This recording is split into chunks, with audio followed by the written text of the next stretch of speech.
Alam nyo ba na merong 12 variety ng saging dito sa Pilipinas sa kasalukuyan? Dito sa farm, meron kaming 3 klase ng saging. Itong nakikita nyo ngayon ay ang tinatawag na lakatan. Ang lakatan ay ang most familiar na variety at napakasarap. Ito yung lagi nating ginagamit bilang dessert. Kung mahilig ka sa mga smoothies, the best din ang variety na to para sa mga smoothies. At kapag ito naman ay hinog na, ang kulay niya ay yellow to orange na nangangahulugang mayaman ito sa vitamin A. Makikita mo ito sa lahat ng probinsya ng Pilipinas at napakadaling itanim galing sa mga suli or tinatawag na banana shoots. Ang susunod na variety ng saging na nakikita nyo po ay ang tinatawag na saba. The best ito sa mga lutuing bahay kagaya ng nilagang baka or nilagang manok. At sino nga ba ang hindi pa nakakain ng banana Q?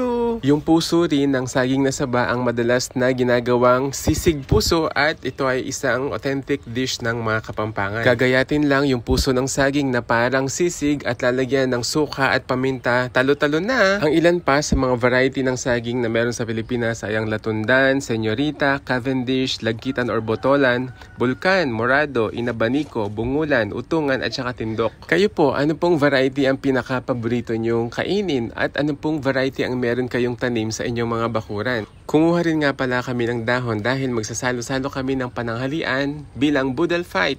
Follow us for more. God bless and happy gardening!